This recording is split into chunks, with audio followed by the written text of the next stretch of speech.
Hey, Chris Salvatierra here with a quick tutorial on interpreting and analyzing box office information using a website called boxofficemojo.com.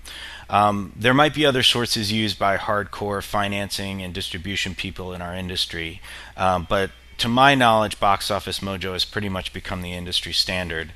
It was started in 1999 and then bought by Amazon in 2008 through Internet Movie Database, which is also owned by Amazon.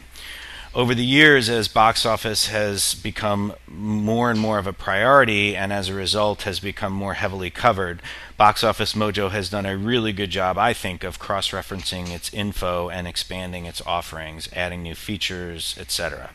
There's almost nothing I can think of box office related that isn't thought of on the site. As you can see, there's always the weekend report up at the top. A quick word on terminology. Weekend actuals are after the box office tallies are officially confirmed. Initially, we have to rely on studio estimates, which, cue shocked intake of breath here, can sometimes be inaccurate, inflated even. So bear in mind the words estimates and actuals when looking at box office. You can look at the latest weekend numbers if you want to dive in. There are also daily numbers. There's also content that is analysis of box office that is very informative. And you can cross-reference pretty much any way. As you can see here, Oscar nominations all the way down to foreign charts. And Aaron Eckhart openings, for instance, I Frankenstein had just opened this past weekend. Now let's look at the left column. Further cross-referencing daily, weekend, weekly, monthly, etc., all the way down. Additional indices, movies A to Z, studios, people, genres, franchises. The studios feature actually could be a good companion to a video that I recently did about the movie studios. One can click in and look at the studio ranking according to market share, and if you wanted to, you could click into each studio and see the kinds of movies that they are making. Now let's go into yearly, and why don't we go into 2013, because 2014 is so new. As you can see here, The Hunger Games: Catching Fire is the top grossing movie of 2013, and let's dive into that. Right at the top is the domestic total, along with distributor, genre, rating, release date, runtime, and budget. Now, the budget is always estimated. I don't know any studio that's going to give a public website the actual number of the budget, but usually it's, I would say fairly accurate in the zone. And it's something to keep in mind, because the more money that is spent on a movie's budget, the more money is probably spent on marketing, and the more it has to make in order to go into profit. Now, I don't think Hunger Games: Catching Fire is having any problems with profit, because as you can see down here, the worldwide take is 856 million and counting. Now, let's take a look at weekends. This isn't a great sample study because it's such a massive hit, but there are some things to analyze and absorb. As you can see here, its opening weekend was November 22nd through the 24th. Its weekend gross was almost $160 million in 4,163 theaters. The column in between is of particular interest, percent change. That's the difference in box office from weekend to weekend. If you see here, The Hunger Games was down 53.1% in its second weekend. The standard drop for a big studio movie is considered to be around 50%, although I gotta say, as movies get bigger and bigger and wider releases, I think that number is probably, the average number is probably going to go up, if it hasn't already. So 53.1% is pretty much on target. If in general, if a movie's drop is less than 50%, if it's in the 40s, that's good. If it's in the 30s, that's excellent. That means that your movie has quote-unquote legs. In fact, a movie that I worked on, I think, is a good example of that. Let's look up American Pie. This is another good feature for Box Office Mojo. You can look up pretty much any movie you want and see its box office tallies and look at its release patterns. And obviously, the more recent the movie, the more information there would be. So let's go into American Pie. Let's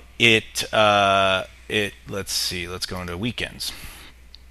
So we can see that it was released on July 9th, so its first weekend was the 9th through the 11th. It made $18.7 million in 2,508 theaters. Now, remember, that was 1999, so I don't know what that number would be. The weekend gross would be adjusted to 2014, but that's another interesting feature of Box Office Mojo. I won't do that right now, but one can take a movie that was previously released and adjust the box office to current day numbers. So let's look at the drop, the percent of change from weekend to weekend, because this is significant. So in the second weekend, some theaters were added because obviously it was doing really well, and it only dropped 27.5%, and then, which is pretty sick.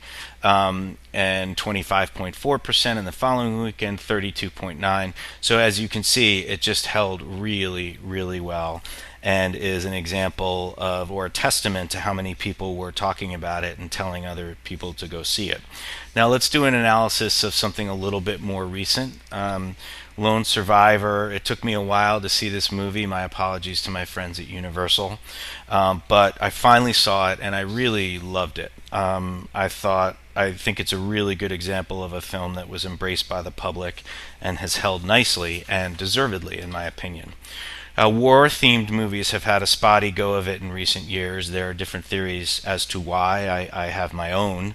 But Lone Survivor bucked the trend, and I'm always happy when a movie does well and breaks a rule that seems to be cementing into place in Hollywood. The movie's heart, in my opinion, is very much in the right place. It strives for authenticity, which I think can be felt when one sees it and also sees it advertised.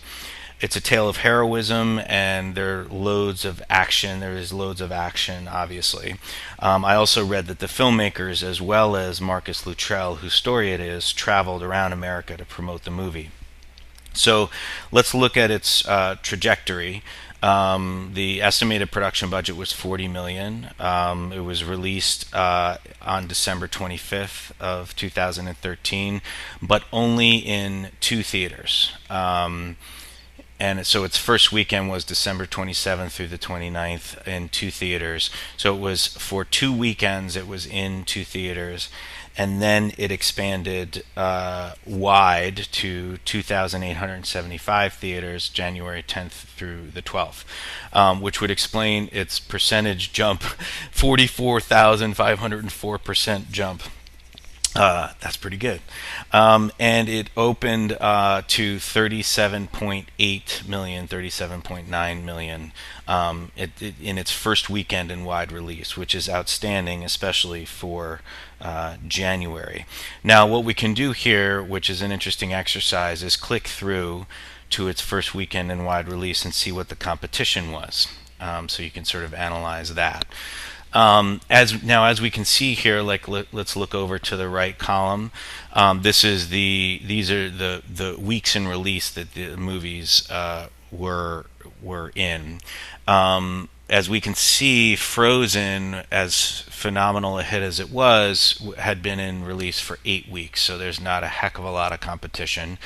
And the only other movie that was in its first weekend of release was Legend of Hercules, which clearly was not embraced by the public. It just didn't resonate. It made 8.9 million its opening weekend.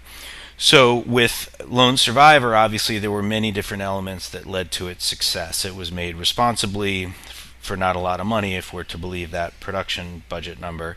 America, especially Middle America, if I'm guessing, embraced it. It generally got pretty good reviews, and it opened on a weekend without a ton of competition. Other movies had been out for a while, and there hadn't been a movie like it for a while. And the only movie opening on the same weekend was essentially rejected by audiences. Now, let's click back and look at subsequent weekends. because the movie held pretty well. As we can see here, January, its second weekend in wide release, January 17th through 19th, it only dropped 41.7%. Now, something to take a look at here, if you can see, it was ranked number 2. I believe that was the weekend that Ride Along came in number 1, and that was also a holiday weekend. So as we can see here, January 17th through 19th, that was the Friday, Saturday, Sunday numbers. It made 22 million, and looking at apples to apples, essentially it was a 41.7% drop from its previous weekend. January 17th through 20th, that's the Friday through Monday tally, which gets it up to almost 26 million. So that's something to keep in mind. I picked Lone Survivor because I think it's a really good movie and it performed really well, and that just makes me happy.